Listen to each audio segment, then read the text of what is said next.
विषय में होती है उनकी महिमा होती है। हनुमान चालीसा है तो हनुमान के विषय में बातें लिखी हुई होती है।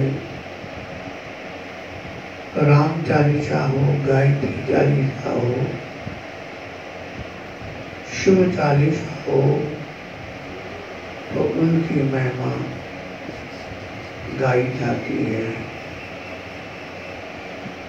ये जो भजन शुरू किया सिद्धि का भजन है, अति उत्तम भजन है।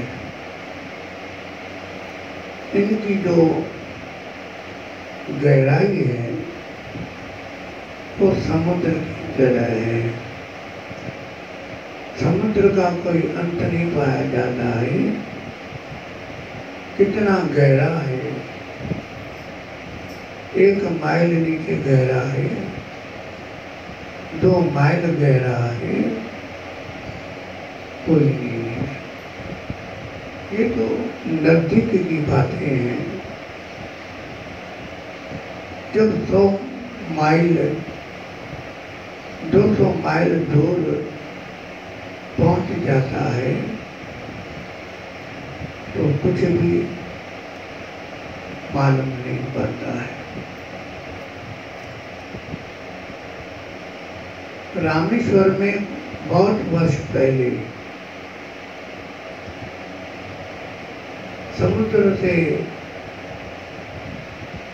समुद्र पर पुल थी, पुल से ट्रेन जा रही थी और पुल ढह गया। तो पुल कितना होता है, पुल गाड़ी के डब्बे कितने होते हैं, कितने उसमें आदमी होते हैं। तो कहते हैं कि जब गाड़ी अंदर गई तो एक टुकड़ा भी बाहर नहीं निकला, कोई आदमी का कपड़ा भी बाहर नहीं निकला। सब आदमी, सब इतने बड़े डब्बे, इतनी सारी इंजन, एक जैसे मामूली खिलौना होता है और पानी में पड़ जाता है,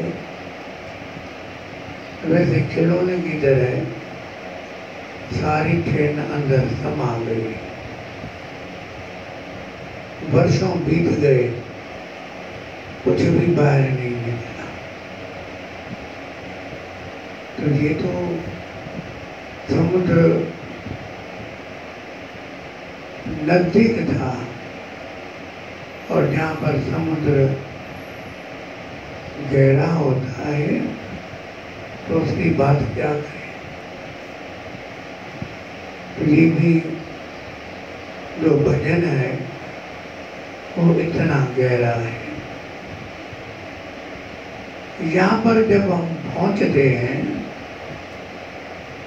तो जो ज्ञानी गुरुदेव महापुरुष होते हैं वो प्रेम रस की एक बूंद पिलाते हैं। कोई बड़ी गिलास, बड़ा गिलास पिलाना, बड़ी बोतल पिलाना नहीं होती है। एक बूंद, वो एक बूंद जब उत्तम जिज्ञासु को मिल जाती है तो वो ऐसा तृप्त हो जाता है कि उसकी महिमा का वर्णन नहीं हो सकता है। बहुत सी इतिहास सत्शास्त्रों में महापुरुषों के लिखे हुए हैं, बताने वाले सुनाते हैं कि महापुरुषों की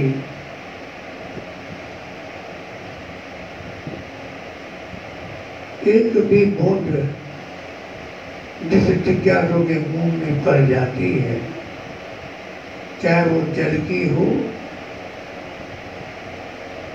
चाहे वो ठंडाई की हो, तो ऐसा मग्न हो जाता है, शुद्ध बुद्ध उनकी भूल जाती है, कुछ भी वो वर्णन नहीं कर सकता है। तो कहते हैं कि उसकी महिमा हम कितना वर्णन करें, वो आए सरस सरी, वो रस की गंगा नदी है। पता नहीं कितनी नदियां हैं, किंतु गंगा नदी का पानी ऐसा ठंडा होता है, वो तो हम हरिद्वार तक आती है तब की बात है।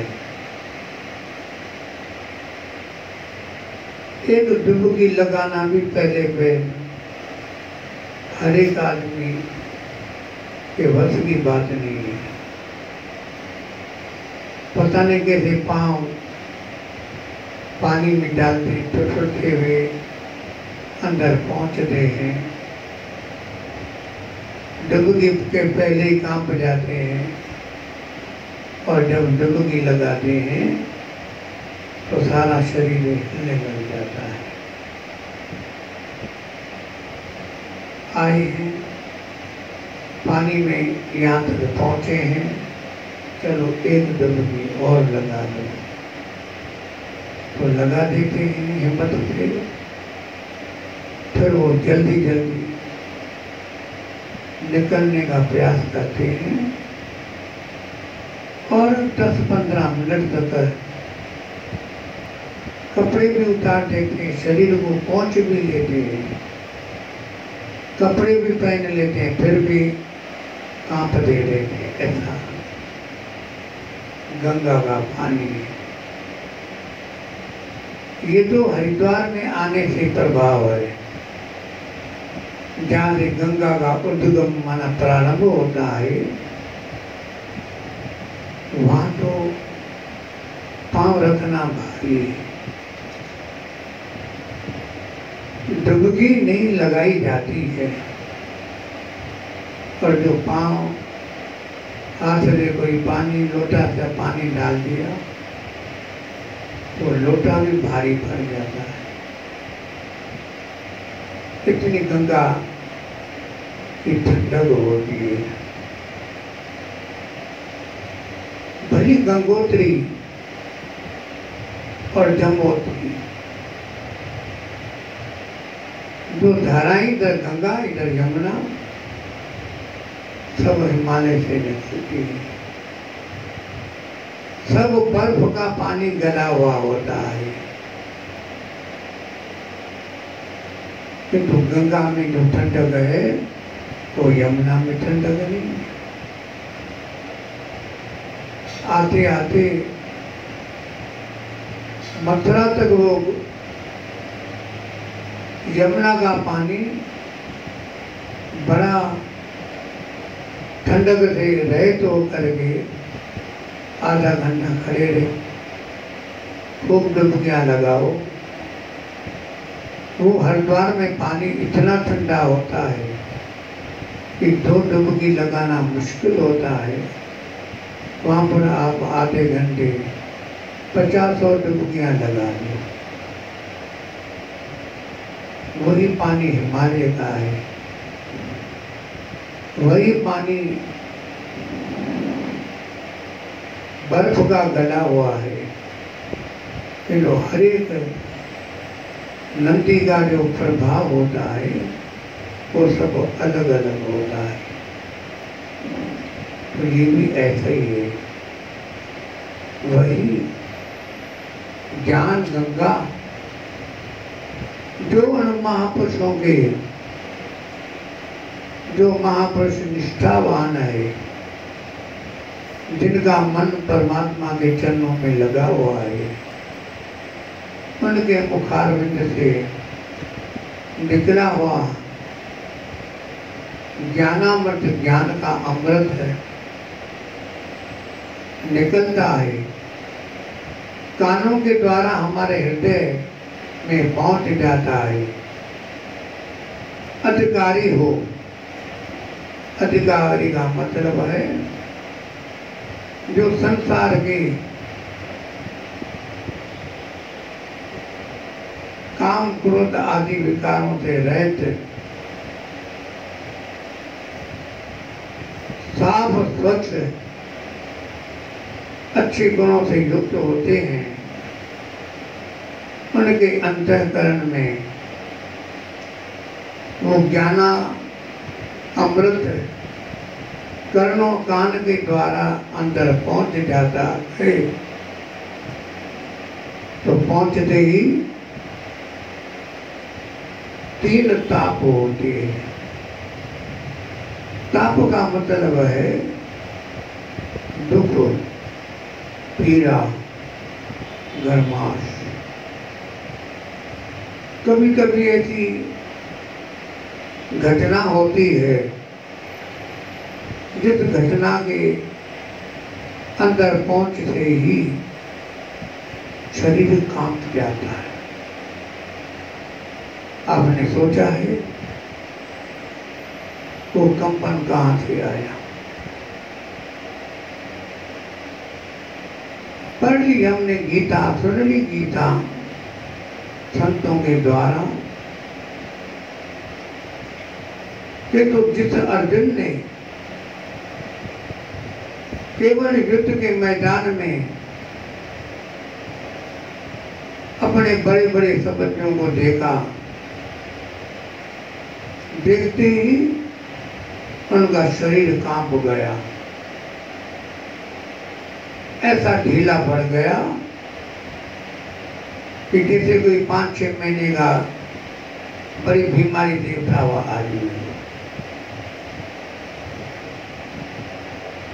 तत्काल उन्होंने कह दिया, सीदंती मम गात्राणी, स्वामी प्रभु मेरा रग रग 72 करोड़ नाड़ियां कांप रही है और मुंह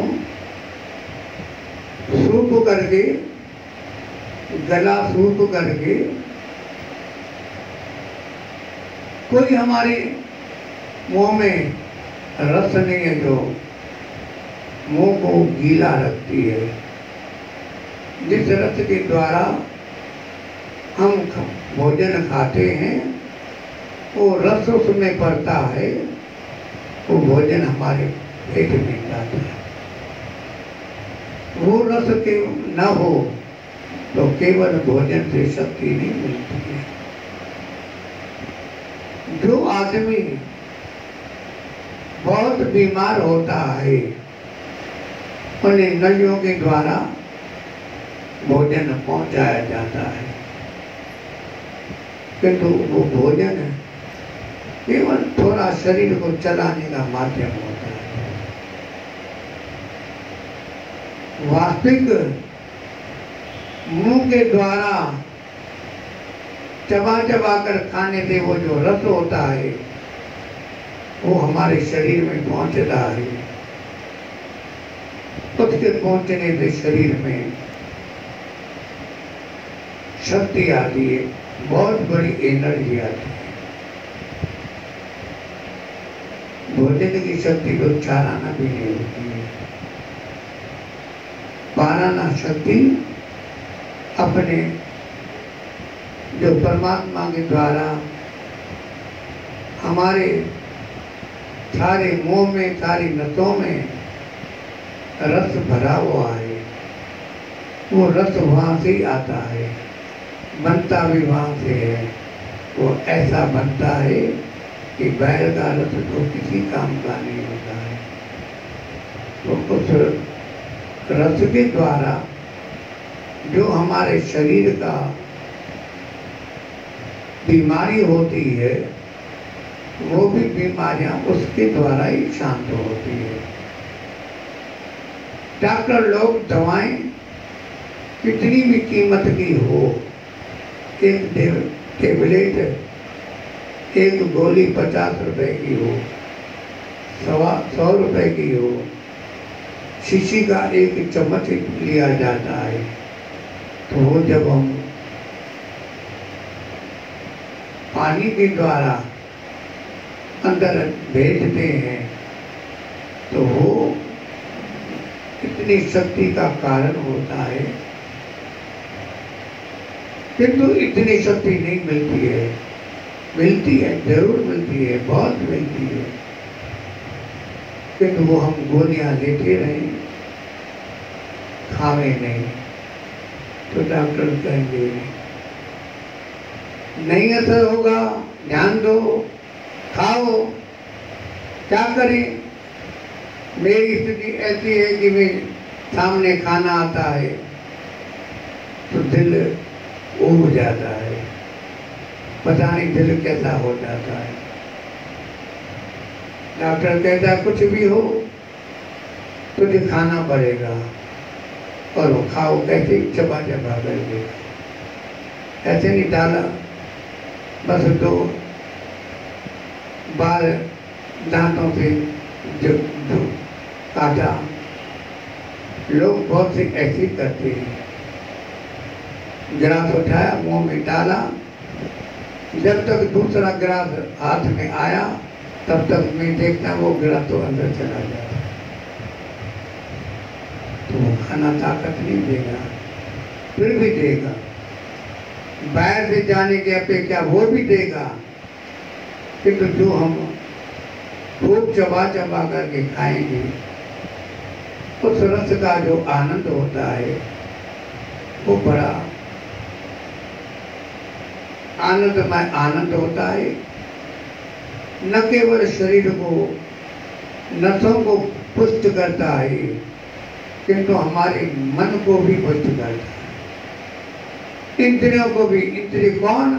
जो अतीन्द्रिय है, देख नहीं सकते हैं, ये आंख का गोलक खिड़की समझो, वो हम देखते हैं, उनके अंदर तारा है, वो देख सकते हैं, जिसका नाम आंख है, जो देखने की शक्ति है, उसको डॉक्टर जो ऑपरेशन करते हैं आंख का, वो भी नहीं देख सकते, वो भी दुष्ट हो जाती है। कान और उससे सूक्ष्म होते हैं, उनको वो शक्ति अपने आप पहुंच जाती है उससे कि हमारी इंद्रियां काम कर रही है, तो शरीर का जो ताप माना पीड़ा वो दूर हो जाती है, मन की जो पीड़ा होती है वो भी दूर हो जाती है। क्लेश जो होते हैं, अविद्या का, अज्ञान का जो क्लेश है वो बड़ा भारी होता है, वो भी दूर हो जाता है। अविद्या, असमता, राग, प्रेम होता है, फिर द्वेष होता है, अभिनिवेश होता है, वो तो और कुछ जाता है। अभिनिवेश किसको कहते हैं?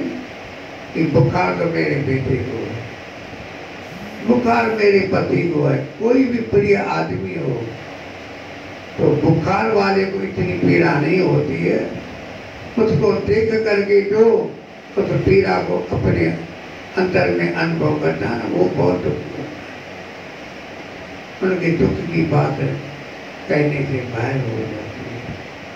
तो ऐसे सब दुख हमारे मिट जाते हैं। ऐसे ज्ञानामृत सदगुरु के पावन चरणों में पहुंच करके हम पिएंगे तो आनंद है, आनंद है।